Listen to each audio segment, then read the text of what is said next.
Welcome to the lecture series of Mathematical Modeling of Manufacturing Processes with subject code KME 073. I am Dr. Suman Gotwal, working as an assistant professor in the Department of Mechanical Engineering at Ajay Kumar Garg Engineering College, Ghaziabad. So, in today's lecture, we are going to start about the non-conventional or the non-traditional machining processes. So, in our last lectures, we discussed about the conventional machining processes. So, we have already discussed that there are two types of manufacturing processes, or we can say we can classify the manufacturing processes as the conventional and the unconventional processes. And before this, we classify the manufacturing processes as the primary manufacturing process or the secondary manufacturing process. So, primary manufacturing में क्या होता है, these processes are basically responsible for giving the basic shape and size to the workpiece. Example क्या होंगे basic primary manufacturing processes के, like casting, forming, powder metallurgy, etc. But in case of the secondary manufacturing processes, this will provide the basic shape and size to the workpiece, but with the desired or the tight control on the dimensions and the tolerances. Okay. So, all the machining processes will come under the primary manufacturing processes. The further classification is based on the conventional and the unconventional, or we can say the non-traditional machining processes. So, the basic difference, or we can say the main difference between these two is that in case of the conventional machining processes, the tool and the workpiece will always be in contact. But in case of the non-traditional machining process, we will maintain a gap between the tool and workpiece. So, here the tool wear will be minimum. Okay. This is the main classification or main difference between the traditional or the non-traditional machining processes. So, in today's lecture, basically we will cover these outlines. First, we will discuss about the introduction to the unconventional or the non-traditional machining processes. After this, we will see what is the need or requirement of these non-traditional machining processes, and then we will discuss the benefits of these processes. Then we will classify it on the basis of different requirements, and then we will discuss the working principle of one non-traditional process, that is the EDM, electro discharge machining processes. So, these will be the points, or we can say the topic of discussion during this lecture. So, first we will discuss about the introduction to unconventional machining processes. So, we can say in unconventional machining processes, a form of energy is required to remove the work material from the workpiece. Okay. So, this form of energy which we are going to use to remove the material, that can be the electrical energy, the chemical energy, thermal energy, or the combination of these energies. ठीक है. तो इतने type की energy जो है हम use करेंगे material को रिमूव करने के लिए. So, the biggest advantage of this particular process or these non-conventional or unconventional machining process is that there is no contact between the tool and the workpiece. So, the tool wear will be minimal in these cases, okay, which is the biggest, we can say, the disadvantage in case of the conventional machining processes. Now, the example, what are the example of these unconventional machining processes is basically abrasive jet machining, the ultrasonic machining, the water jet and abrasive machining process, or abrasive water jet machining, we say it WJM or AWJM process. Then we have the electro discharge machining, and this process we are going to discuss in today's lecture, and these are some of the example of the unconventional machining processes. If we talk about the conventional machining process, so all the machining process like turning, boring, milling, shaping, broaching, slotting, grinding, these are the example of conventional machining processes. Okay. So this is the basic introduction to conventional machining processes. Now we will see what is the need of these unconventional machining processes. जब हमारे पास conventional machining processes available हैं तो इसकी requirement क्यों है? New and novel materials, because of their greatly improved chemical, mechanical and thermal properties, are sometimes impossible to machine using the traditional machining processes. तो जैसे जैसे एडवांसमेंट हो रही है, जैसे जैसे नोवल मटेरियल्स आ रहे हैं, जैसे न्यू मटेरियल्स आ रहे हैं, तो इसकी प्रॉपर्टीज़ जो है मटेरियल्स की वो भी इम्प्रूव हो रही है.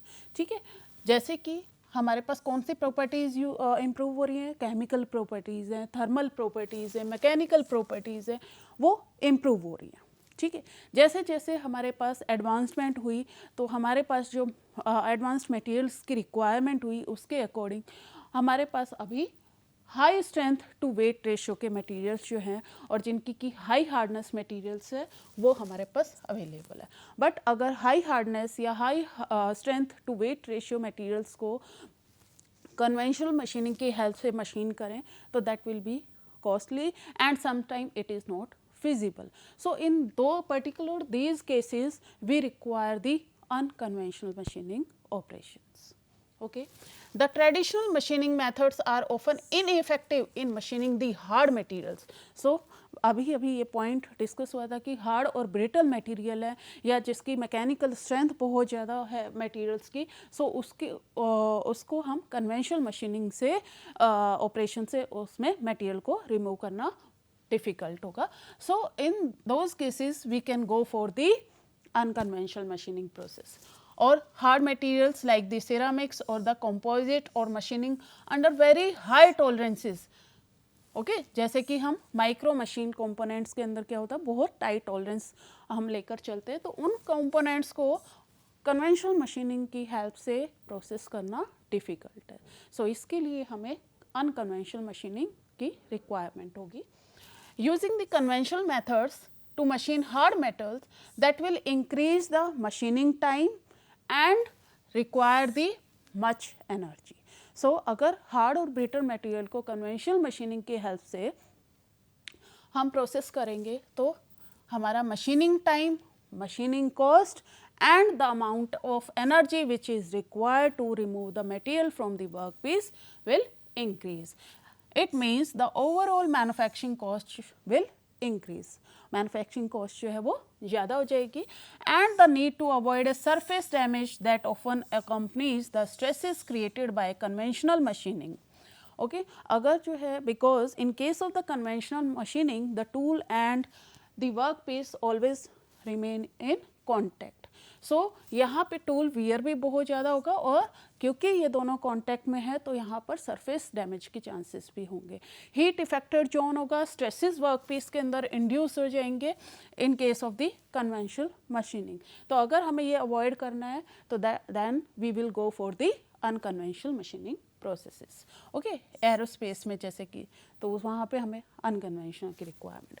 Furthermore they lead to induced residual stresses in machine components. So conventional machining के अंदर रेजिडुअल स्ट्रेसेस की भी प्रॉब्लम और इश्यूज जो है वो क्रिएट हो जाता है वर्क पीसेस के अंदर.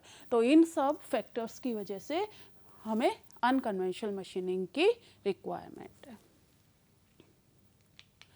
Now we will discuss about the benefits of the unconventional machining processes. कि इस unconventional machining को अगर हम use करते हैं तो उसके benefits क्या होंगे. So non-conventional machining methods are better than the conventional machining methods. ये तो हमने previous slides में discuss किया कि what are the advantages और why we require the unconventional machining operations.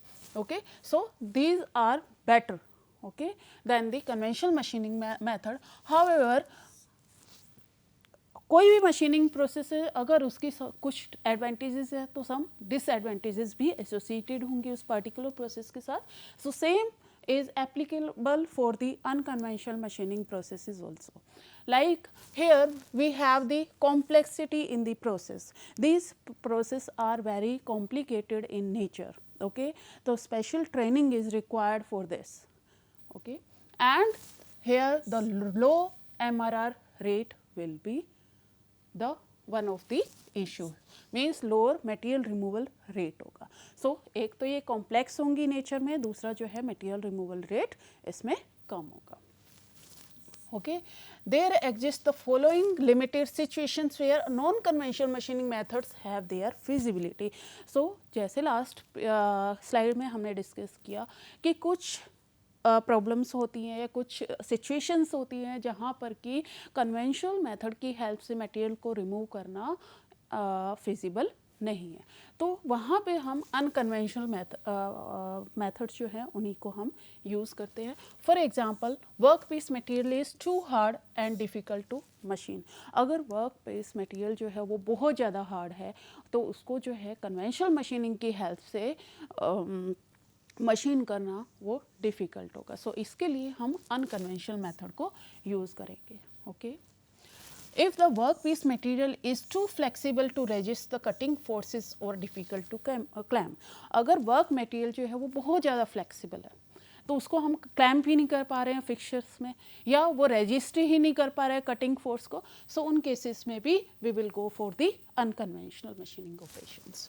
Geometry और shape of the work piece is very complex. अगर किसी जो वर्क पीस है जो या फाइनल शेप जो है जो हमें प्रोड्यूस करनी है that is very complicated shape, and because the tool and work piece always remain in contact in case of the conventional machining process, so उस केस में क्या हो जाएगा, it will be difficult. Okay, so इसके लिए भी हम लोग जो है कन्वेंशनल मशीनिंग ऑपरेशंस को ऑप्ट करेंगे. Requirement of higher surface finish, अगर हायर सरफेस फिनिश की रिक्वायरमेंट है या हाई टॉलरेंसेस चाहिए तो उसके लिए भी unconventional machining is better option. Temperature rise और रेजिडुअल स्ट्रेसेस आर अनडिज़ायरेबल और अनएक्सेप्टेबल. जहाँ पे हमें टाइट जो है टॉलरेंसेस की रिक्वायरमेंट है, एक्यूरेसी की रिक्वायरमेंट है, गुड सरफेस फिनिश की रिक्वायरमेंट है, तो उन केसेस के अंदर भी अनकन्वेंशनल मशीनिंग ऑपरेशंस फिजिबल होंगे. Okay, so these are the some cases where we will use the unconventional machining. और next is the classification of the non-traditional machining processes. So if we talk about the classification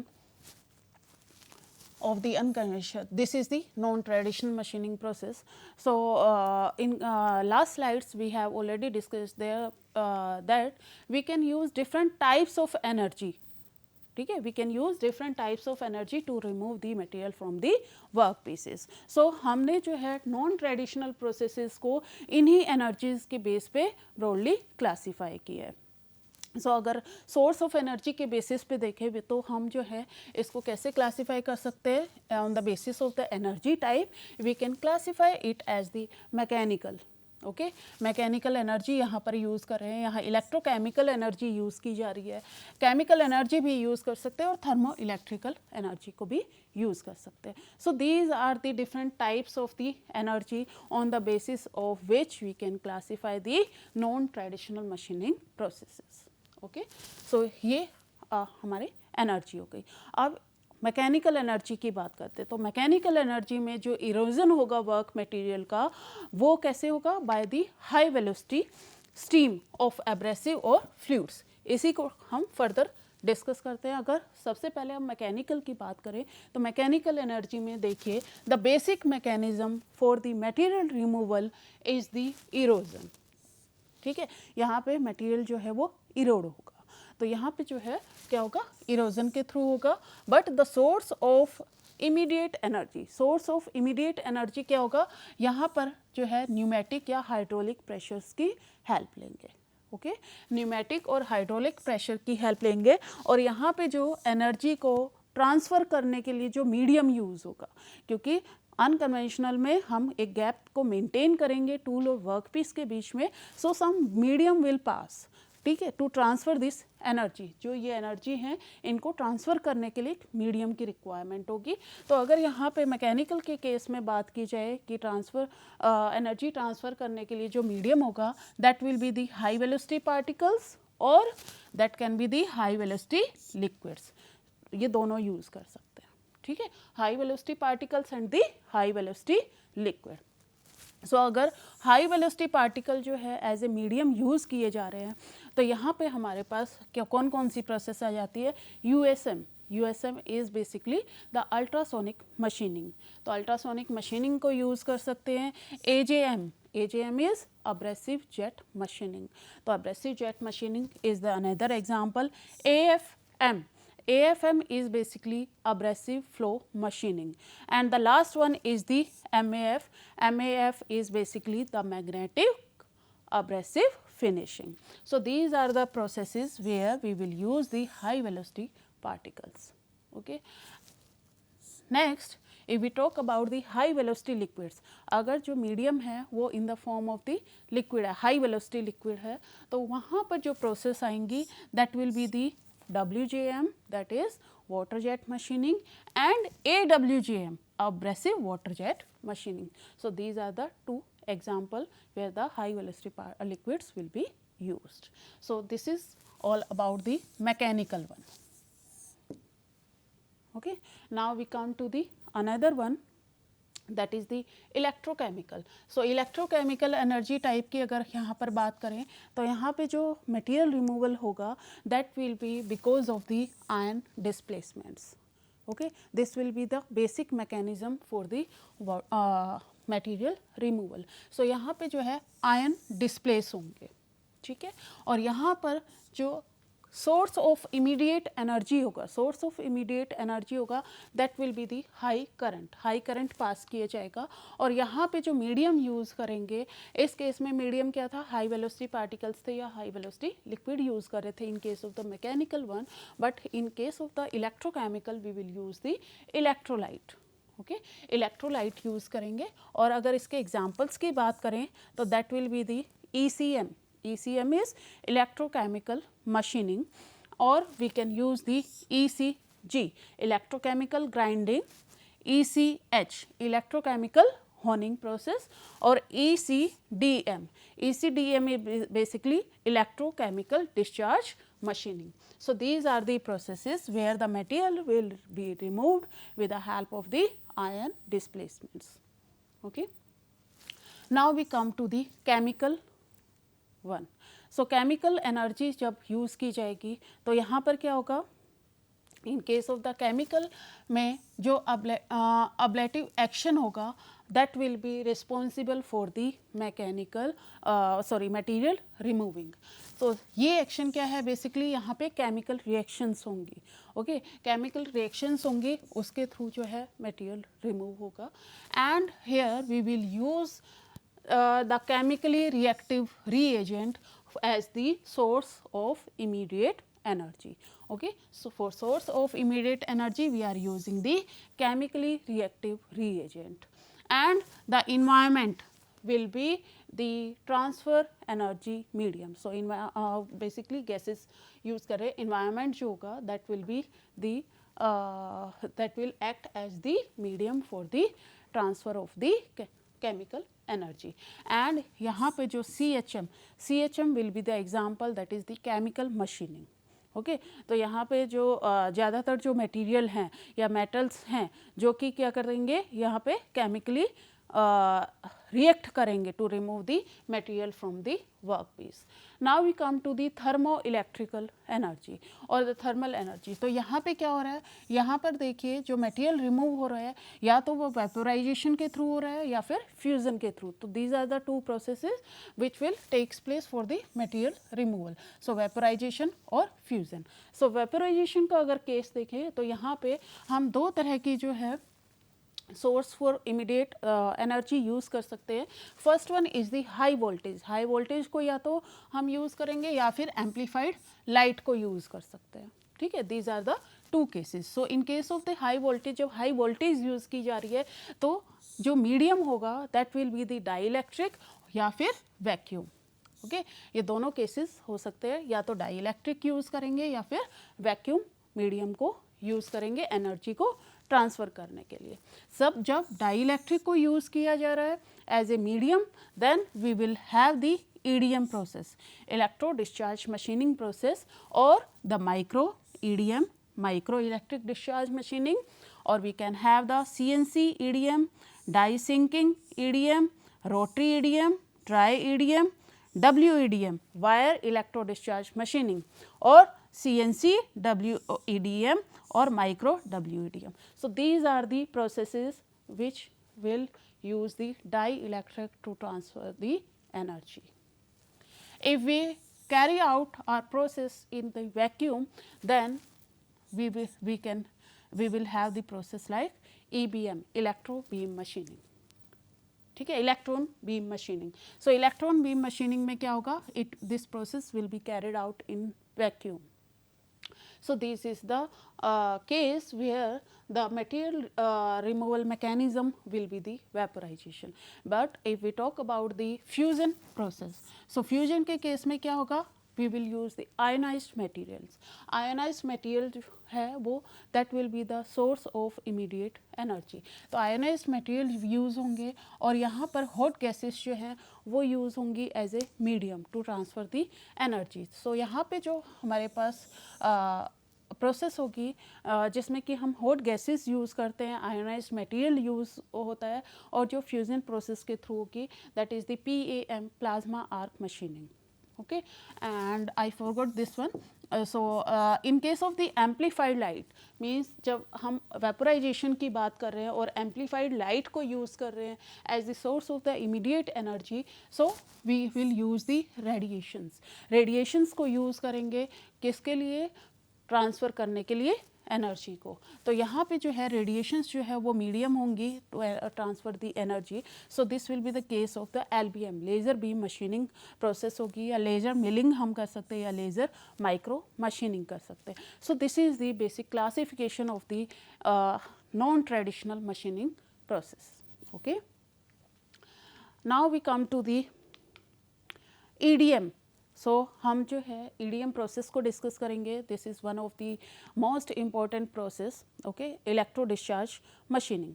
So in case of the electro discharge machining, first we will discuss the diagram. So in this diagram we can see here, this is the tool holder and the feed mechanism is there, and this is our tool.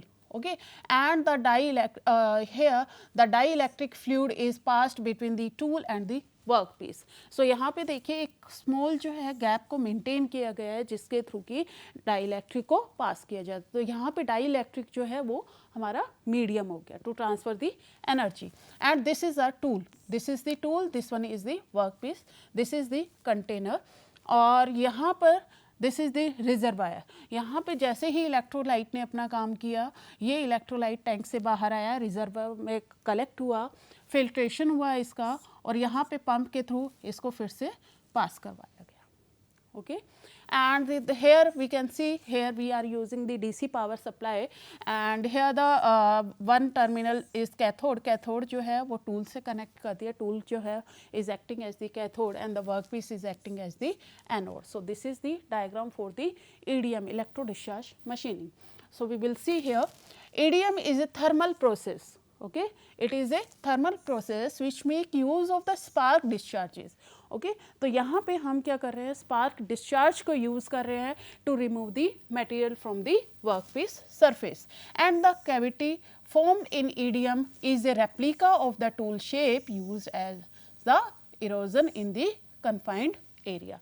So जो हमारे पास work piece के अंदर जो final shape होगी that will be the replica of the tool shape. So tool की जो shape होगी वही हमें वर्क पीस पे मिल जाएगी. Since the spark discharge occurs in EDM, so क्योंकि स्पार्क डिस्चार्ज के थ्रू जो है हमारा मटेरियल रिमूव हो रहा है और रिपीटिशन और series of spark discharge is taking place here, so it is also known as the spark machining. Okay, the material removal takes place in EDM through a rapid series of the electro discharge. So ये जो electro discharge हो रहा है या spark discharge जो हो रहा है, यहाँ पे ये बहुत fast process होती है. ओके, बहुत फास्ट प्रोसेस होती है, तो इसकी वजह से मटेरियल रिमूव हो रहा है. These discharge pass between the electrode and the workpiece being machine. और यही जो स्पार्क डिस्चार्ज है ये इस गैप के बीच, जो ये गैप मेंटेन किया है, इस गैप के थ्रू पास होगा. And the fine chips of material removed from the workpiece get flushed away by the continuous flowing dielectric fluid. अब जब मटेरियल जो है वो इरोड होगा, फाइन चिप की फॉर्म में छोटे छोटे चिप्स की फॉर्मेशन होगी and then chips will be carried away by the dielectric fluid जो कि कॉन्टिन्यूसली फ्लो रहा है उस गैप के through. The repetitive discharge creates a set of successively deeper craters in the workpiece until the final shape is produced. तो ये series by series ये जो है प्रोसेस रिपीट होती रहेगी। अब अगर इसके वर्किंग प्रिंसिपल स्टार्टिंग से अगर हम स्टार्ट करें तो यहाँ पर क्या होगा कि सबसे पहले स्टार्टिंग के अंदर क्या होगा कि हाई वोल्टेज हम अप्लाई कर रहे हैं। यहाँ पे टूल को हमने क्या लिया है, कैथोड लिया है और हमारा work piece as a anode use कर रहे हैं। यहाँ से हमने पावर सप्लाई इसको दी और यहाँ पे जो है क्या किया, हाई वोल्टेज हमने अप्लाई की है across this narrow gap which is between the tool and the work piece. And this high voltage जो हमने सप्लाई की है, ये हाई वोल्टेज क्या करेगी, इलेक्ट्रिक फील्ड को प्रोड्यूस करेगी। This will induce the electric field. Okay, electric field कहाँ पर होगी, इन द इंसुलेटेड डाइलेक्ट्रिक, जो हमारा डाइलेक्ट्रिक फ्लो कर रहा है वहाँ पर ये क्या कर देगी, ये हाई वोल्टेज जो है वो इलेक्ट्रिक फील्ड को इंड्यूस कर देगी। ओके, इस गैप के बीच में। अब ये जो डाइलेक्ट्रिक ये जो डाइलेक्ट्रिक में इलेक्ट्रिक फील्ड आ गई, अब ये क्या करेगा, it will cause the conducting particle, जो भी कंडक्टिंग पार्टिकल्स हैं डाइलेक्ट्रिक के अंदर, वो क्या करेंगे, कंसंट्रेट हो जाएंगे एक पॉइंट पे जहाँ पे स्ट्रॉन्गेस्ट इलेक्ट्रिक फील्ड है। ओके, स्ट्रॉन्गेस्ट इलेक्ट्रिक फील्ड जहाँ पे भी होगी वहाँ पे ये सारे के सारे कंडक्टिव पार्टिकल्स हैं वो कॉन्सनट्रेट हो जाएंगे। And when the potential difference between the electrode and the workpiece will be sufficiently high, तो डाइलेक्ट्रिक क्या होगा, वो ब्रेक डाउन हो जाएगा और स्पार्क डिस्चार्ज जो है वो प्रोड्यूस होगा। ओके, ये जो स्पार्क डिस्चार्ज है that will be use to remove the material from the workpiece. Okay, and जो वॉल्यूम है इस मटेरियल रिमूवल का पर स्पार्क डिस्चार्ज की अगर हम बात करें तो that is 10 to 6 mm³। Okay, so this is the basic working principle of the EDM, electro discharge machining. This is the reference. So this is all about the non-traditional machining for this lecture, and we in further lectures we will continue with the different processes of non-traditional machining process. So thank you very much.